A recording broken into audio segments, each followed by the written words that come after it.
Pemimpin umat Katolik seluruh dunia, Paus Fransiskus tutup usia. DPR beri waktu 7 hari perdamaian di kasus sirkus Taman Safari.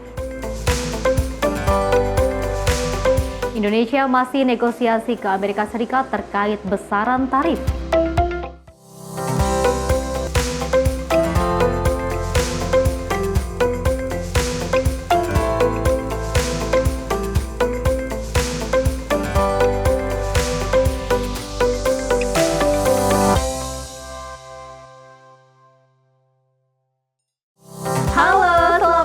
Pemirsa Simpo TV, selamat pagi Sally. Apa kabar hari luar ini? Biasa harus pasti. baik dan juga harus semangat. Kemarin pemirsa baru saja kita merayakan Hari Kartini pada tanggal 21 April 2025 dan tentunya hari ini kami masih merayakan dan juga melanjutkan api perjuangan dari sosok Raden Ajeng Kartini yang sangat luar biasa. Betul sekali, di peringatan Hari Kartini kita berharap untuk seluruh perempuan Indonesia agar terus berani dan pastinya berani bermimpi untuk melanjutkan hidupnya masing-masing.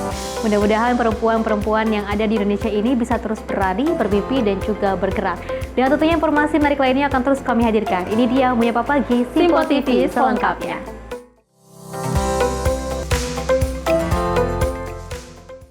Pemirsa, kita awali dengan berita utama di mana kabar duka datang dari Vatikan di mana pemimpin umat Katolik seluruh dunia, Paus Fransiskus, wafat di usia 88 tahun. Adapun informasi ini disampaikan pihak Vatikan melalui Camerlengo Vatikan.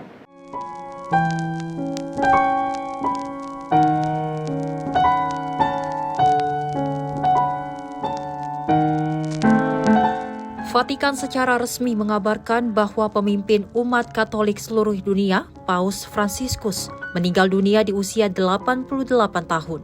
Kabar ini disampaikan ke publik oleh Camerlengo Vatikan, Kardinal Kevin Farrell. Dirinya menyatakan Paus Fransiskus tutup usia pada pukul 7:35 waktu setempat. Adapun sebelumnya kondisi kesehatan Paus Fransiskus menurun usai mengidap penyakit pneumonia dan dirawat di Rumah Sakit Gemelli, Kota Roma selama 38 hari. Seusai perawatannya di rumah sakit, Paus Fransiskus melakukan pemulihannya di kediamannya Casa Santa Maria, Kota Vatikan. Sehari sebelum wafat, Paus Fransiskus tampak terlihat pada perayaan Misa Paskah di lapangan Santo Petrus, Vatikan, bersama dengan puluhan ribu umat Katolik. Dari Jakarta, Max, tim redaksi Simpo TV melaporkan.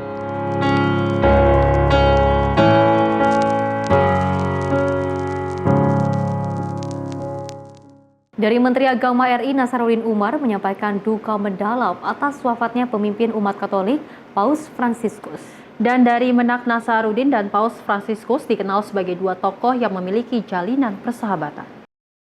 Menteri Agama Republik Indonesia Nasaruddin Umar menyampaikan duka mendalam atas wafatnya pemimpin umat Katolik, Paus Fransiskus.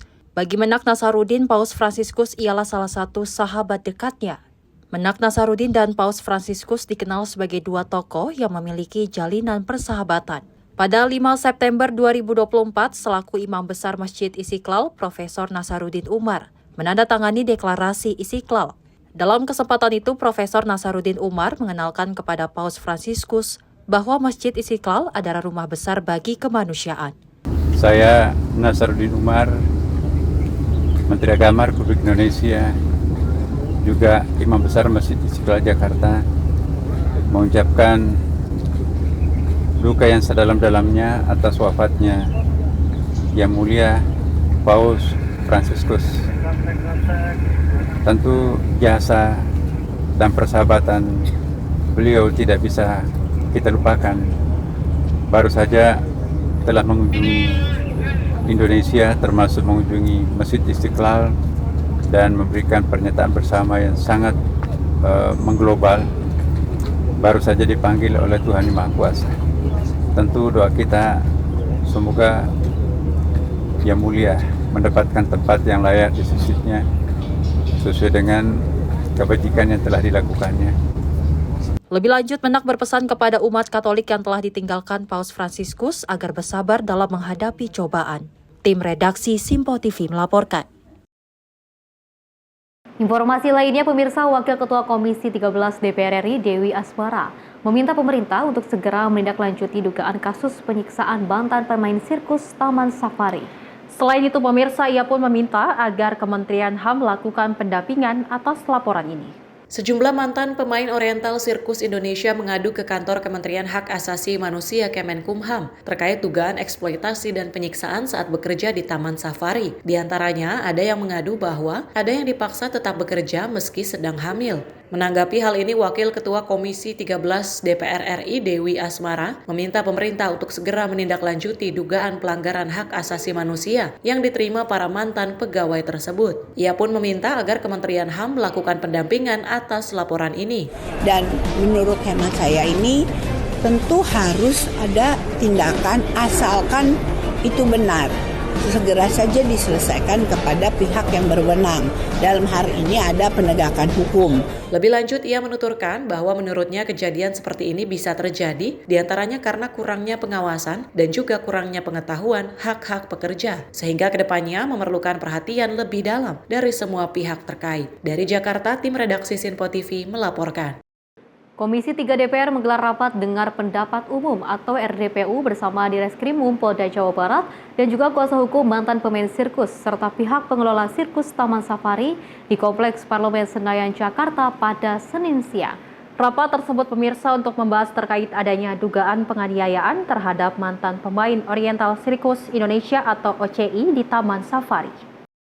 Komisi 3 DPR menggelar rapat dengar pendapat umum atau RDPU bersama Direskrimum Polda Jawa Barat dan kuasa hukum mantan pemain sirkus serta pihak pengelola sirkus Taman Safari di Kompleks Parlemen Senayan, Jakarta pada Senin siang. Rapat dengar pendapat ini, para mantan pemain sirkus Taman Safari diberikan kesempatan untuk memberikan penjelasan mengenai peristiwa yang dialami tersebut. Pasalnya, mantan pemain sirkus mengaku bahwa mereka diambil usia sejak kecil dan diperbudak hingga dianiaya. Kasus tersebut pun merupakan kasus lama sehingga para mantan pemain sirkus ini baru belakangan ini untuk memberanikan diri melaporkan ke Komnas HAM.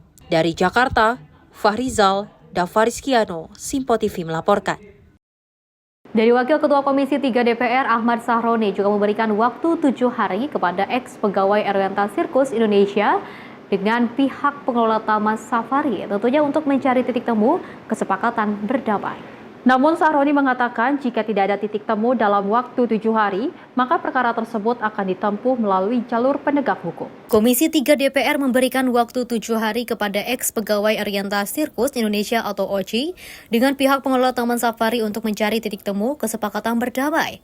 Wakil Ketua Komisi 3 DPR Ahmad Sahroni mengatakan jika nantinya tidak ada titik temu, maka akan ditempuh melalui jalur penegak hukum. Sahroni menyebut pihaknya akan turut mengawasi perkara tersebut dalam proses jalur penegak hukum. Nah, makanya tadi kenapa saya ngotot untuk para pihak, baik pengelola dan para pemain mantan sirkus itu duduk sama-sama untuk mencari titik tengah apa yang diharapkan oleh para pemain sirkus dan si pengelola. Dan akhirnya saya minta kasih waktu ke mereka 7 hari. Kalau 7 hari nggak diselesaikan, maka silakan melalui proses penegakan hukum yang nanti akan kita awasin. Begitu. Dari Jakarta, Fahrizal, Ahmad Amin, Sinpo TV melaporkan. Seli dan juga pemirsa, kita ketahui ini ada tempat wisata yang mana selalu dikunjungi oleh berbagai warga negara Indonesia yang hadir di situ, tapi ini sedang tidak baik-baik saja.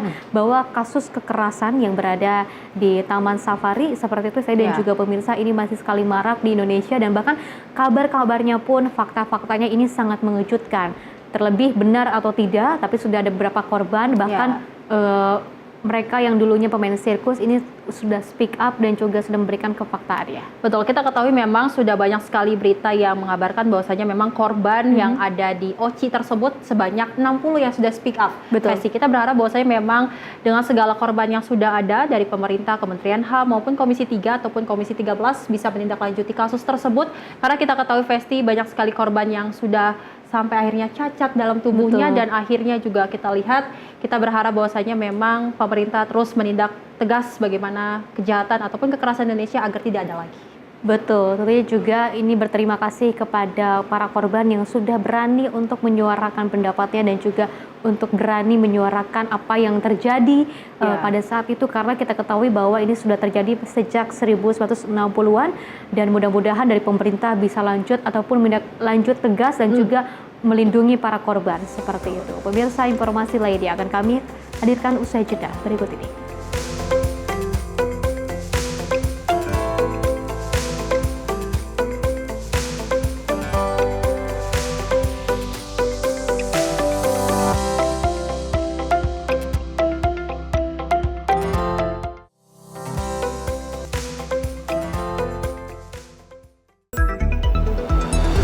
Jadilah yang pertama mengetahui perkembangan terkini seputar informasi dari lembaga parlemen. Punya data nasional, tidak ada satupun backup berarti kan? Tiba-tiba ada putusan yang nggak masuk akal dan seperti ini gitu. Kita biarkan rekomendasi kepada KPK, periksa! Kami hadirkan informasi paling akurat untuk mengawal setiap informasi dalam rapat komisi dan paripurna. Tentunya bersama saya Andi Rezaldi yang telah kami rangkum dalam program Sinpo Parlemen. Saya Arif Rifani. Saksikan Sinpo Parlemen setiap Sabtu pukul 6 pagi hanya di Sinpo TV. Halo, selamat pagi pemirsa Sinpo TV. Selamat pagi Andi. Selamat pagi, Fen. Beragam informasi terbaru hadir menemani Anda sebelum memulai hari. Itu memang dari Menteri Perhubungan juga mendukung, Betul. dari Menteri Keuangan juga mendukung, dan kita sebagai masyarakat pun juga Harus mendukung. Mengangkat isu yang tengah menjadi pembicaraan paling hangat. Semarakan pagi Anda bersama Menyapa Pagi. Setiap Senin hingga Jumat pukul 6 pagi. Hanya di Sinpo TV.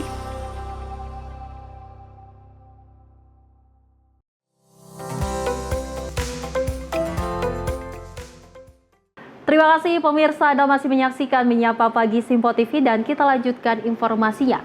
Di mana Wakil Presiden ke-13 Ma'ruf Amin mengungkapkan bahwa situasi Indonesia saat ini sedang tidak baik-baik saja. Oleh karena itu, ia juga mengatakan Kabinet Merah Putih yang ada di pimpinan Presiden Prabowo Subianto harus bekerja keras dan juga kompak. Wakil Presiden ke-13 Ma'ruf Amin menjelaskan bahwa situasi negara Indonesia saat ini sedang tidak baik-baik saja. Oleh karena itu, dirinya berpesan kepada jajaran Menteri Kabinet Merah Putih untuk bekerja keras, bersatu, dan mengambil langkah-langkah yang terbaik. Dirinya juga berpesan, pemerintahan yang kini di bawah naungan Presiden Prabowo Subianto agar dapat mengutamakan hal-hal yang harus diprioritaskan terlebih dahulu. Ya, saya kira kita semua tahu bahwa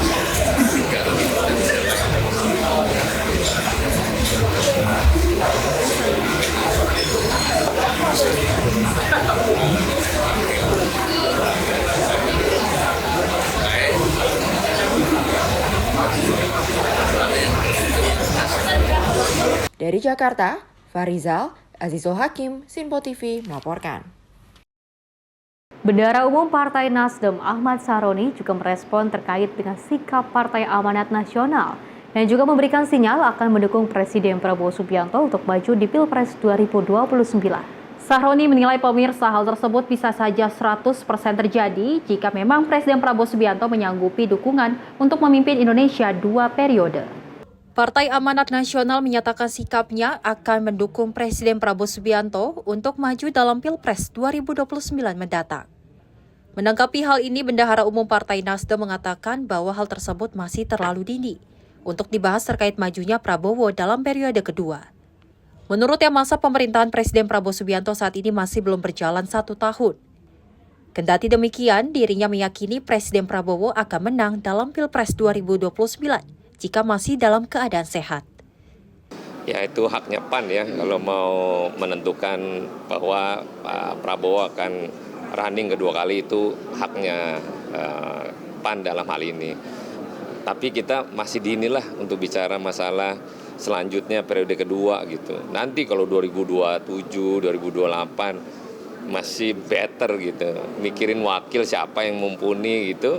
So, nanti kita bicarain lebih lanjut. Bisa, sangat bisa. Itu sangat fleksibilitasnya kuat lah. Apalagi Pak Prabowo yang masih sehat, luar biasa. Kalau dia mumpuni, dipastikan running kedua kali, kemungkinan 100%-nya banyak.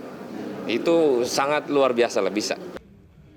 Dari Jakarta, Fahrizal, Ahmad Amin, Sinpo TV melaporkan. Menteri ATR BPN Nusron Wahid juga menanggapi soal Menko Pemberdayaan Permasyarakatan Muhaimin Iskandar yang sempat ditelepon oleh Presiden Prabowo Subianto untuk merapatkan barisan jajaran para Menteri Kabinet Merah Putih. Dari Nusron tersebut, pemirsa mengatakan bahwa arahan tersebut merupakan hal yang wajib. Menteri Koordinator Pemberdayaan Masyarakat Muhaimin Iskandar atau Caimin sempat ditelepon oleh Presiden Prabowo Subianto. Dalam pembicaraan tersebut, Presiden Prabowo memberikan pesan kepada jajaran Menteri Kabinet Merah Putih untuk dapat merapat barisan demi kehidupan bangsa. Menanggapi hal tersebut, Menteri ATR BPN Nusron Wahid mengatakan, merapatkan barisan ialah sebuah keharusan sebagai pembantu Presiden Prabowo. Dirinya menyebut seluruh jajaran menteri harus kompak dan solid untuk kepentingan bangsa dan negara. Kalau menteri memang harus merapatkan barisan dong dengan Presiden. Masa menteri ya boleh merapatkan barisan? Namanya menteri harus kompak, merapatkan barisan. Wartawan sama redaktur harus merapatkan barisan loh. Oh, semua harus merapatkan barisan dong, harus begitu. Dari Jakarta, Fahrizal Ahmad Amin, Simpo TV melaporkan. Informasi lainnya, Direktorat Jenderal Perundingan Perdagangan Internasional Kementerian Perdagangan menggelar konferensi pers terkait dengan kebijakan tarif yang diberlakukan oleh Amerika Serikat kepada Indonesia. Dirjen PPI Kemendak, Jatmiko Briswijaksono ini mengatakan hingga saat ini delegasi Indonesia masih melakukan pembicaraan dan negosiasi dengan Presiden Amerika Serikat Donald Trump terkait besaran tarif tersebut. Pemerintah saat ini memang sedang melakukan pembicaraan dengan pemerintah Amerika Serikat, ya masih berlangsung, belum ada kesepakatan apapun. Minggu lalu sudah dijelaskan oleh Pak Menko secara langsung dari Washington DC setelah bertemu dengan USTR dan USDOC, Department of Commerce. Jadi ini masih dinamis, kita masih menunggu perundingan dan pembicaraan selanjutnya dengan pemerintah Amerika Serikat. Yang kita juga informasikan kepada kawan-kawan, RRT Kanada sudah mengajukan konsultasi untuk sengketa di WTO. Ya, baru 2 negara yang resmi mengajukan konsultasi untuk sengketa di Dispute Settlement Body di WTO, yaitu Kanada dan RRT. Terakhir, saya mengharapkan teman-teman media, pelaku usaha dan tentunya masyarakat untuk bisa dengan jernih melihat informasi, ya apabila ada hal yang kurang jelas, kurang paham, kurang bisa dimengerti, bisa menghubungi kami untuk bisa mendapatkan penjelasan lebih lanjut dan lebih clear. Selain itu, Kementerian Perdagangan Republik Indonesia merespon ancaman dari Cina kepada negara-negara lain yang tengah melakukan negosiasi kebijakan tarif Presiden Amerika Serikat. Dirjen Perundingan Perdagangan Internasional Kementerian Perdagangan Republik Indonesia, Jatmiko Briswijaksono, mengatakan pemerintah Indonesia akan tetap melakukan kegiatan perdagangan dengan mitra-mitra lainnya, baik itu Amerika Serikat juga Cina. Di tengah memanasnya perang dagang antara Amerika Serikat dan Cina, pemerintah Indonesia menyebut akan tetap melakukan kegiatan mitra dagang dengan Amerika Serikat maupun Cina. Terkait adanya ancaman dari Cina kepada negara yang melakukan negosiasi dengan Amerika Serikat, Jatmiko meyakini bahwa Indonesia dan Cina sama-sama menjunjung tinggi prinsip perdagangan multilateral dan menghormati hak serta kewajiban masing-masing negara dalam perdagangan internasional. Lebih lanjut, ia juga memastikan jika isu tersebut benar adanya, maka pemerintah Indonesia berkomitmen akan menyelesaikan isu tersebut melalui jalur diplomasi. Kita tetap melakukan kegiatan perdagangan dengan mitra-mitra kita yang lain, sebagaimana biasa kita lakukan. Jadi kita tidak mengambil tindakan balasan ataupun termasuk dengan Amerika, ini merupakan perusahaan pemerintah Indonesia. Terkait dengan pemerintah RRT, saya rasa Indonesia dan RRT juga kita sama-sama junjung tinggi ya prinsip perdagangan multilateral, ya kita saling menghormati hak dan kewajiban kita masing-masing. Saya tidak bisa berspekulasi gitu apa yang akan terjadi ke depan. Yang pasti pemerintah Indonesia akan tetap memastikan bahwa kegiatan perdagangan dengan mitra-mitra utama kita itu tetap berjalan dengan sebaik mungkin. Kalaupun ada isu ya di lapangan selalu akan kita selesaikan di forum diplomasi dan negosiasi perdagangan. Terkait dengan pertanyaan Reuters, bagaimana nanti ke depannya? Dari Jakarta, Sri Dewi Andayani, Rona Bayu, Simpo TV melaporkan. Ya, Sally dan juga pemirsa, terkait dengan tarif yang juga sudah diterbitkan oleh pihak Amerika Serikat, pastinya juga ini menimbulkan pro dan juga kontra di berbagai negara. Dan kalau kita ketahui memang meskipun ada ancaman dari negara Cina terkait dengan tarif antara Indonesia kerjasama dengan Amerika Serikat atau dengan negara apapun, telah diberitakan oleh ataupun telah diumumkan oleh pemerintah Indonesia bahwa Indonesia ini akan bekerja sama dengan negara manapun, ini akan baik-baik saja dan dipastikan tidak akan mengurangi ekonomi Indonesia menjadi menurun. Betul, memang terkait dengan tarif yang diterapkan oleh Presiden Amerika Serikat Donald Trump, kita ketahui dari Presiden Prabowo Subianto juga menyebutkan bahwasanya Indonesia mampu menghadapi situasi ini, dan memang kita ketahui dari pemerintah sendiri sudah menerapkan berbagai macam cara untuk menaikkan ekonomi. Jadi kita berharap bahwasanya memang ancaman dari Cina ini tidak akan menggoyahkan dari sistem ekonomi Indonesia. Pemirsa, informasi lainnya akan kami hadirkan usai jeda berikut ini.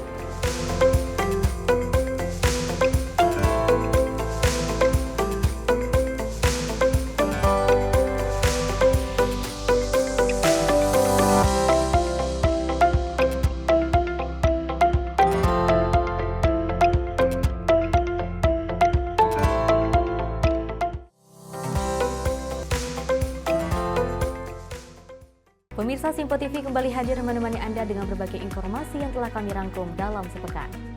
Sajian lengkap informasi sepekan kami hadirkan untuk Anda.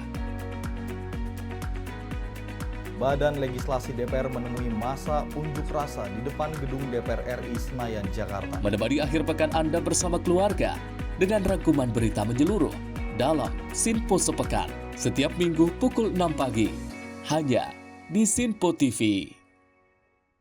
Kami hadir dengan rangkaian informasi dari berbagai penjuru dunia. Topik dan isu yang tengah menjadi sorotan mancanegara dikemas dengan lengkap untuk Anda.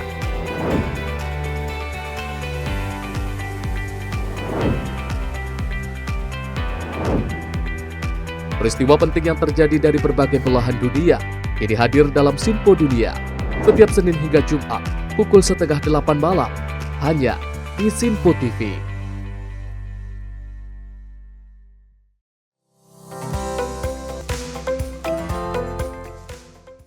Selamat pagi pemirsa, Anda masih menyaksikan Menyapa Pagi Simpo TV, dan kita lanjutkan informasi yang terkait di Gedung Parlemen Senayan, Jakarta, di mana Komisi 2 DPR menggelar rapat kerja dengan Menteri ATR BPN Nusron Wahid untuk mengevaluasi kinerja triwulan 2025 di Kompleks Parlemen Senayan, Jakarta. Dalam evaluasi ini, Komisi 2 DPR juga turut memberikan apresiasinya kepada Kementerian ATR BPN yang menangani berbagai aduan masyarakat secara terbuka, khususnya mengenai sertifikat tanah. Komisi 2 DPR menggelar rapat kerja dengan Menteri ATR BPN Nusron Wahid untuk mengevaluasi kinerja triwulan atau 4 bulan pertama di tahun 2025 di Kompleks Parlemen Senayan, Jakarta. Ketua Komisi 2 DPR Rifki Nizami Karsayuda mengatakan evaluasi tersebut merupakan sebuah hal yang penting karena kini publik bisa menyoroti kinerja pemerintah dalam sektor pertahanan dan tata ruang. Kami Komisi 2 DPR RI meminta kepada Saudara Menteri untuk meningkatkan kinerjanya karena 4 bulan pertama kinerjanya masih di bawah 30%. Ratanya hanya di 15%. Ada beberapa program yang di atas 10%, ada satu program penyelesaian sengketa di atas 20%, tapi beberapa program masih 0%. Artinya selama 4 bulan terakhir, Direktorat Jenderal tersebut belum melakukan kerja apapun. Kita memaklumi bahwa ada efisiensi dan refocusing anggaran di kementerian ini, yang sejatinya kementerian ini biasanya anggarannya plus minus 9 triliun, sekarang menjadi 6 triliun, itu pun diblokir menjadi hanya tinggal 4 triliun. Tetapi saya kira dengan capaian kinerja yang di bawah 30% itu tentu menjadi kritik dan sekaligus masukan dari Komisi 2 DPR RI. Kami juga mengapresiasi pada pihak yang lain, Kementerian ATR BPN yang berupaya sedemikian rupa menangani berbagai macam pengaduan masyarakat secara lebih terbuka dan accountable. DPR RI juga turut memberikan apresiasi kepada Kementerian ATR BPN yang selalu siap menangani berbagai aduan dari masyarakat secara terbuka. Dari Jakarta, Fahrizal Ahmad Amin, Sinpo TV melaporkan. Pemirsa, Menteri Sosial Saifullah Yusuf juga mengatakan bantuan sosial di Indonesia akan terus dikembangkan dan juga semakin terintegrasi secara digital. Gus Ipul menyebut hal itu untuk memastikan penyaluran bantuan sosial secara tepat sasaran dan juga transparan. Upaya digitalisasi program bantuan sosial terus dikembangkan oleh Kementerian Sosial. Menteri Sosial Saifullah Yusuf menyebutkan digitalisasi akan memberikan kemudahan bagi masyarakat dalam mengakses bantuan sosial secara transparan dan akurat. Melalui koordinasi dengan Dewan Ekonomi Nasional, Gus Ipul menyampaikan infrastruktur digital sedang disiapkan dalam kerangka penguatan sistem perlindungan sosial nasional, terutama setelah pengalaman selama pandemi COVID-19. Nantinya, Gus Ipul menyatakan penyaluran bantuan sosial akan menggunakan data yang terpadu dan dihubungkan secara otomatis dengan berbagai lembaga seperti Samsat, PLN, hingga kementerian lain yang terkait. Itu nanti bentuknya seperti apa dan akan direalisasikan? Digital bansos. Ya, kita kemarin sudah koordinasi dengan timnya dari Dewan Ekonomi Nasional tentang pembuatan infrastruktur digital dalam kerangka e-gov itu. Tentu kita berterima kasih ya, Kementerian Sosial dijadikan salah satu model untuk melakukan perlindungan dan jaminan sosial kepada masyarakat melalui penguatan penggunaan teknologi. Kita coba terus kita ikuti, kita ingin ke depan misalnya penyaluran bansos itu kan berdasarkan data. Nah, data itu kita yang proaktif, ketuk, datangin, mengukur gitu. Ke depan kita harapkan penerima bansos atau masyarakat secara umum lebih proaktif dengan mendaftarkan diri, dengan menyertakan syarat-syarat yang diperlukan, sehingga makin hari ke depan ini datanya makin akurat.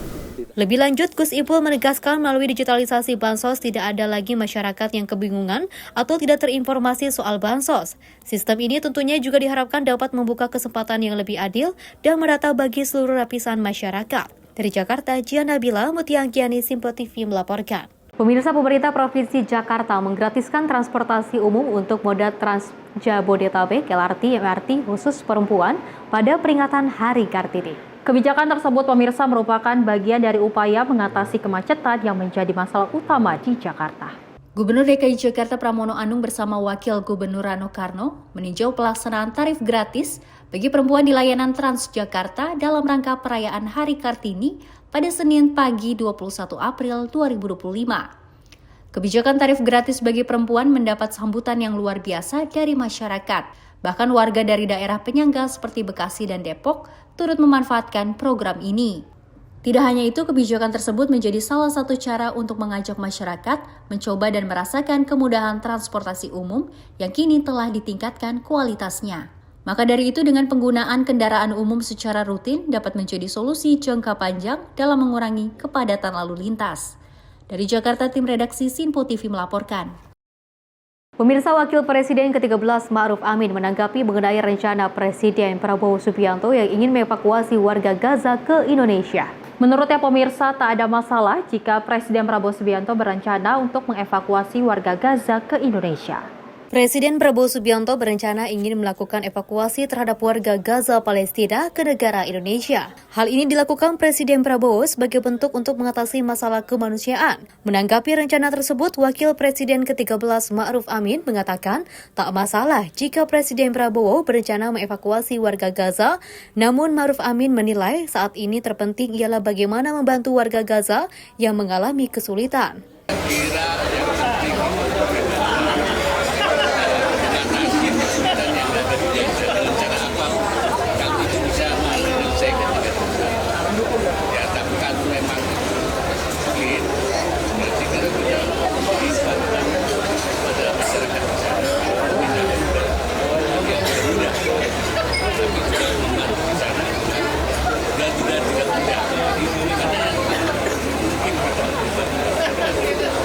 Dari Jakarta, Fahrizal Azul Hakim, Sinpo TV melaporkan. Wakil Sekretaris Jenderal Partai Gerindra Sudaryono menanggapi kemunculan isu matahari kembar dalam pemerintahan Prabowo Subianto.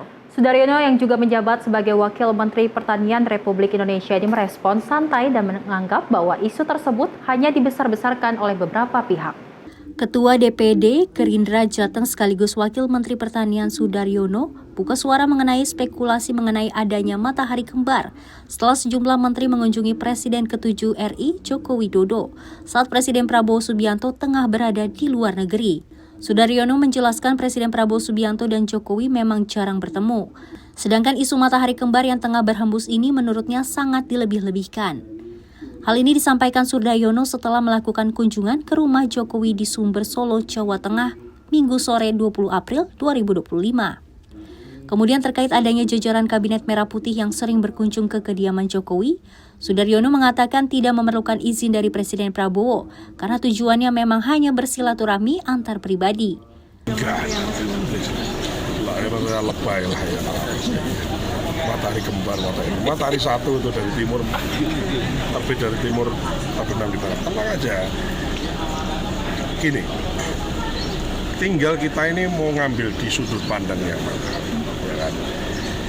Kita ini senang yang mana, ya kan? Senang info yang misleading dibesar-besarkan supaya jadi berita kemudian jadi prahara, atau kita memang itu dilematis bagi dunia pemberitaan. Karena kalau kita beritakan landai-landai saja nggak menarik, ya saya paham juga. Ya, maka menurut saya sih agak lebay lah urusan matahari kembar. Pak Jokowi sendiri tadi menyampaikan, kan sekarang Anda bisa lihat selama Pak Prabowo jadi presiden berapa kali ketemu Pak Jokowi, kan jarang. Jadi menurut saya sih ya agak dilebih-lebihkan. Dalam kunjungan ke Solo ini, Sudaryono didampingi pengurus Gerindra, termasuk Wali Kota Solo Respati Adi. Dalam pertemuan tersebut, Sudaryono juga mengakui bahwa Jokowi sempat memuji kinerja pemerintahan Presiden Prabowo, khususnya bidang pertanian karena produksi beras melimpah. Dari Solo, Jawa Tengah, Raditya Hermansyah, Sinpo TV melaporkan. Isu matahari kembar saat ini masih sangat diperbincangkan oleh masyarakat Indonesia dan juga sangat hangat diperbincangkan di mana-mana seperti itu. Tapi kalau kita ketahui di mana Wamentan Sudaryono yang juga berkunjung ke kediamannya Presiden ke-7 Joko Widodo menanggapi hal tersebut dengan sangat santai, itu hanya dilebih-lebihkan seperti itu ya. Alangkah lebih baiknya kita ataupun memberikan sebuah atau melahirkan dan juga menampilkan sebuah berita itu, kita jangan sampai terbawa hoax ya, karena berita-berita hoax ini masih terus tersebar di mana-mana. Kita harus hati-hati, dan dari Sudaryono juga sempat mengatakan hal ini tidak terjadi apa-apa, pemimpin kita masih satu, yaitu Prabowo Subianto pada saat ini. Betul sekali, dan memang kalau kita ketahui isu matahari kembar ini ada karena memang saat kabinet dari Merah Putih ini berkunjung ke rumah Jokowi. Tapi kita kalau ketahui memang kabinet Merah Putih ataupun beberapa menteri yang datang ke rumah Jokowi ini hanya untuk silaturahmi di momen Lebaran. Jadi kita berharap untuk masyarakat yang memang melebih-lebihkan berita tersebut mohon dihentikan, karena memang kita ketahui silaturahmi antara presiden ataupun pejabat lainnya ini wajib dilakukan agar komunikasinya lancar untuk mengedepankan ataupun menjalankan pemerintah lebih baik lagi ke depannya. Pemirsa, informasi menarik lainnya akan terus kami hadirkan usai jeda berikut ini.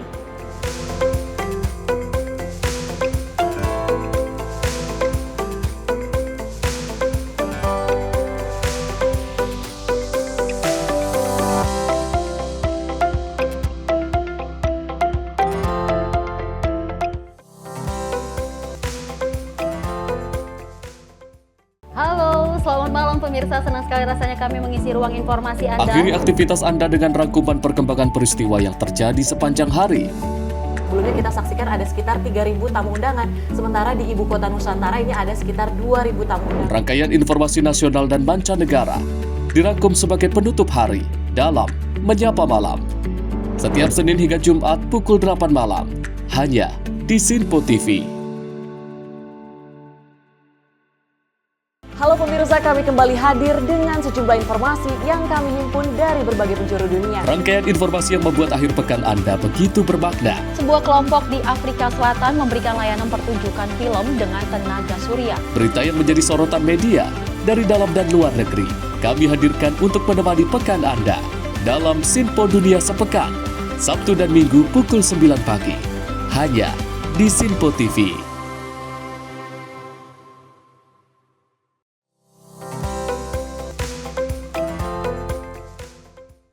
Masih bersama kami pemirsa dalam Menyapa Pagi Simpo TV dan kita lanjutkan informasinya terkait peristiwa di mana kasus perundungan anak di kawasan Tambora, Jakarta Barat yang antara korban dan para pelakunya adalah anak di bawah umur. Kini telah ditangani unit PPA Satreskrim Polres Metro Jakarta Barat. Dalam menangani perkara anak ini, polisi juga akan bekerja sama dengan berbagai instansi terkait untuk memberikan pendampingan psikologis terhadap korban. Video rekaman kasus perundungan yang ketiga pelaku dan korbannya merupakan anak di bawah umur yang mengundang perhatian publik pasca videonya beredar luas di media sosial. Kini telah tengah diselidiki pihak kepolisian Polres Metro Jakarta Barat. Saat ditemui Mapolres Metro Jakarta Barat, Wakasat Reskrim Polres Metro Jakarta Barat AKP Mitri Mahendra menjelaskan dalam perkara perundungan anak yang terjadi di kawasan Tambora, Jakarta Barat, pihak kepolisian unit PPA Satreskrim Polres Metro Jakarta Barat telah menetapkan 3 orang anak sebagai pelaku perundungan setelah melalui rangkaian proses penyelidikan yang dilakukan. Lebih lanjut, Dimitri menambahkan penetapan ini dilakukan berdasarkan hasil pemeriksaan terhadap korban dan saksi-saksi, hasil visum et repertum serta gelar perkara yang telah dilakukan. Selain itu, karena ini perkara anak, kepolisian juga akan berkoordinasi dengan berbagai pihak, salah satunya dengan Lembaga Pemberdayaan Perempuan dan Perlindungan Anak atau PPPA, agar korban mendapatkan pendampingan dan perawatan secara psikologis. Sementara itu, ketiga pelaku anak kini telah dititipkan di Rumah Aman Handayani, mengingat status mereka yang masih di bawah umur, di mana penanganan perkara kasus ini akan dilakukan sesuai dengan Undang-Undang Nomor 11 Tahun 2012 tentang Sistem Peradilan Pidana Anak. Ya, menindaklanjuti video viral terkait pengeroyokan terhadap anak, langkah yang kami lakukan dari unit PPA Satreskrim Polres Metro Jakarta Barat telah berhasil menetapkan 3 anak berhadapan dengan hukum, di mana yang pertama adalah kami utamakan keselamatan korban, di mana anak ini sudah kami lakukan pendampingan beserta psikolog, kemudian beserta dengan orang tua korban, dan sebelum kami menetapkan 3 anak berhadapan dengan hukum ini, kami sudah melakukan gelar perkara, melakukan pemeriksaan saksi-saksi, visum et repertum, sehingga dari perkara tersebut sudah berhasil kami tetapkan 3 anak berhadapan dengan hukum. Dan lebih lanjutnya, 3 anak berhadapan dengan hukum ini kami titipkan di Rumah Aman Handayani, mengingat usia 3 orang anak berhadapan dengan hukum ini masih di bawah umur. Dari hasil penyelidikan kami bahwa kami dapati 3 anak berhadapan dengan hukum ini melakukan perbuatan sesuai dengan video yang viral tersebut.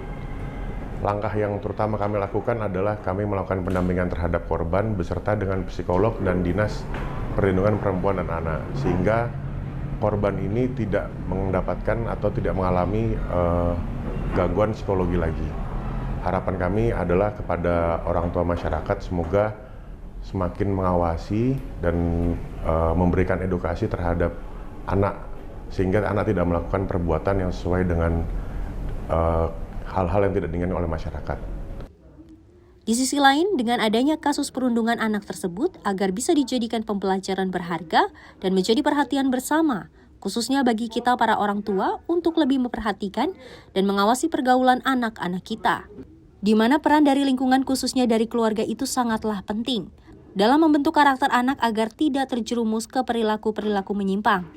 Dari Jakarta, tim kontributor Simpo TV melaporkan. Selain itu, Direktorat Reserse Narkoba Polda Metro Jaya berhasil menggagalkan peredaran narkotika jenis sabu di wilayah Tangerang, Banten. Dari tangan kurir narkoba, pemirsa, petugas kepolisian berhasil mengamankan barang bukti sabu seberat 10.059 gram atau 10 kg. Subdit 3 Direktorat Narkoba Polda Metro Jaya berhasil mengamankan pelaku yang diduga sebagai kurir narkoba di pinggir jalan di kawasan Tangerang, Banten. Petugas membekuk pelaku yang mengamankan barang bukti 2 bungkus paket narkoba jenis sabu yang dibungkus kardus berukuran kecil. Usai dilakukan interogasi oleh penyidik Kasubdit 3 Direktorat Narkoba Polda Metro Jaya, AKBP Adri Chandra mengatakan pelaku mengaku menyimpan narkoba di beberapa lokasi dan ditemukan 8 kantong besar serta 6 kantong sedang yang berisikan narkoba jenis sabu dengan total mencapai lebih dari 8 kg. Ini kami telah mengamankan tersangka pelaku narkoba atas nama inisial S dengan barang bukti seberat 10 kg narkotika jenis sabu atau metamfetamin di wilayah Tangerang.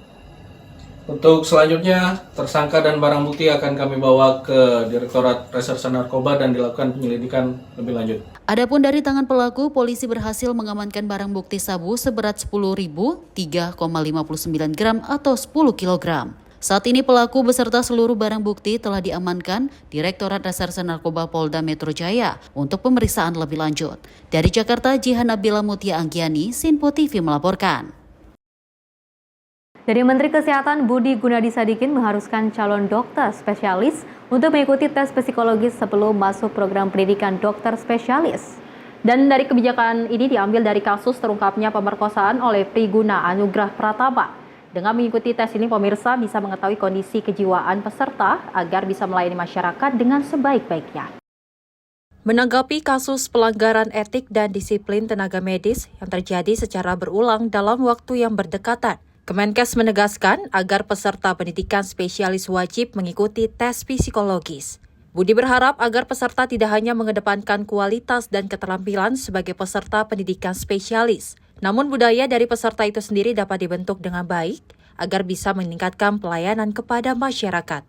Menkes terus mengangkat isu mengenai distribusi dokter spesialis, yang pendidikan spesialisnya tidak dilakukan langsung oleh konsulennya maupun gurunya, tetapi melalui seniornya. Hal tersebut tentunya akan mengurangi kualitas keterampilan dokter yang sedang menempuh pendidikan spesialis. Ingin menyampaikan penjelasan mengenai perbaikan-perbaikan yang akan kita lakukan. Berdasarkan kejadian-kejadian yang berulang terjadi mulai dari Semarang, Bandung, Jakarta, Manado, dan Medan terkait dengan para peserta program pendidikan dokter spesialis atau PPDS. Hal-hal yang terjadi terus-menerus ini benar-benar sangat memprihatinkan dan kami menyesalkan sekali kejadian-kejadian yang berdampak bukan hanya kepada bagi peserta didik, tapi juga terutama bagi masyarakat semua. Untuk itu, kami merasa harus ada perbaikan yang serius, sistematis, dan konkret bagi pendidikan program dokter spesialis ini. Nah, beberapa langkah-langkah konkret yang akan dilakukan nanti akan dijelaskan oleh Direktur Utama Rumah Sakit Hasan Sadikin dan juga Rektor dan Dekan dari Fakultas Kedokteran Universitas Pajajaran. Tapi saya sebagai Menteri menitipkan beberapa hal yang perlu dilakukan kita ya, pemerintah, agar kualitas dan juga bukan hanya keterampilan, tapi budaya dari para peserta pendidikan dokter spesialis ini bisa kita bentuk dengan baik agar bisa meningkatkan pelayanan kesehatan bagi masyarakat. Beberapa hal yang saya titipkan agar benar-benar harus dilakukan. Yang pertama adalah pada saat rekrutmen dari calon peserta pendidikan dokter spesialis itu diwajibkan untuk mengikuti tes psikologis. Sehingga dengan demikian kita bisa mengetahui kondisi kejiwaannya dari bersangkutan untuk bisa melakukan pendidikan ini dan nantinya akan bisa melayani masyarakat dengan sebaik-baiknya. Budi Gunadi Sadikin menyebut bahwa screening psikologis harus dilakukan secara berkala tiap 6 bulan agar kondisi kejiwaan peserta dapat termonitor. Dari Jakarta, Adelia Saptiarina, Simpo TV melaporkan.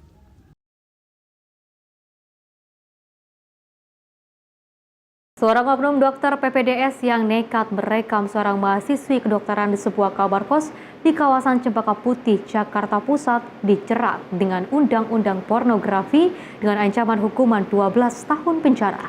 Tersangka mengaku hanya iseng mengintip hingga merekam menggunakan ponselnya untuk dikonsumsi pribadi. Ekspresi lesu menahan malu terpancar di wajah MA, seorang oknum dokter PPDS, saat digelandang petugas unit kriminal khusus Polres Metro Jakarta Pusat pada pagi tadi. Pelaku yang sedang menempuh pendidikan spesialis gigi ini tak lagi mampu berkutik atas kasus mesum disangkakannya. Aksi bejat pelaku terjadi di sebuah kamar kos yang berlokasi di Jalan Pancing, Cempaka Putih, Jakarta Pusat pada 15 April 2025 lalu. Pelaku nekat mengintip dan merekam seorang mahasiswa kedokteran yang sedang mandi melalui lubang ventilasi udara. Beruntung aksi bejat pelaku disadari korban, yang kemudian korban bersama sejumlah rekannya langsung mengamankan pelaku tengah bersembunyi di dalam kamar kosnya. Selain melakukan pemeriksaan intensif terhadap pelaku, polisi juga telah memeriksa 4 orang saksi termasuk korban. Dari hasil tes kejiwaan pelaku, polisi memastikan pelaku tidak memiliki kelainan seks. Pelaku MAES ini mendengar orang, kemudian pelaku MAES iseng dengan mengambil handphone pelaku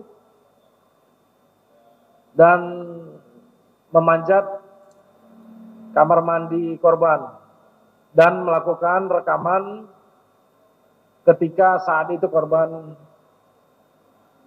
setelah mandi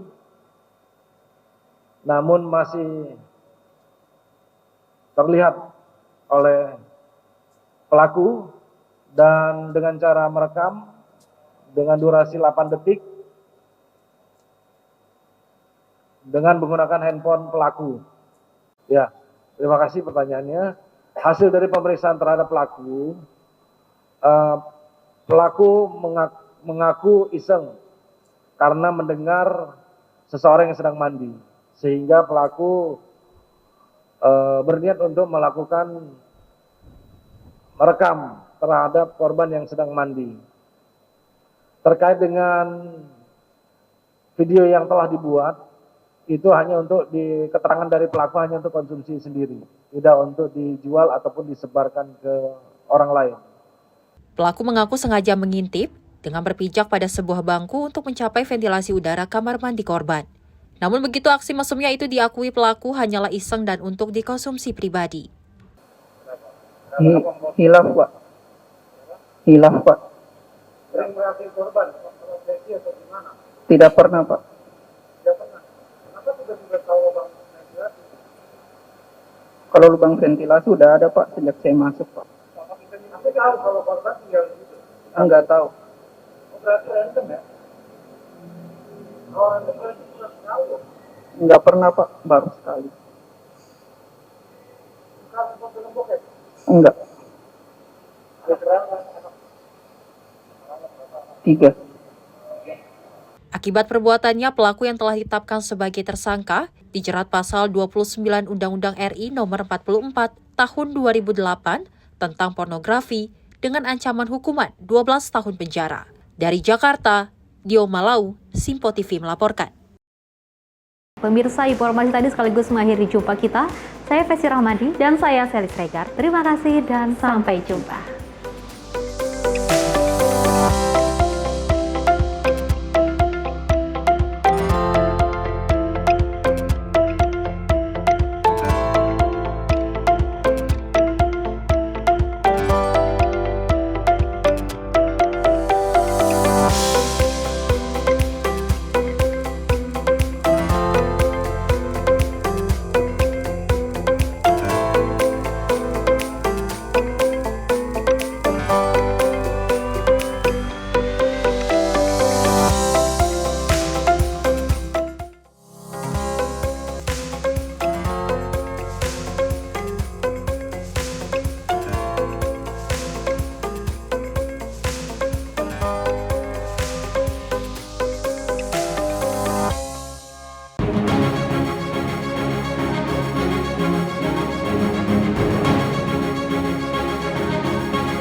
Simpo TV, News, Sport, Entertainment.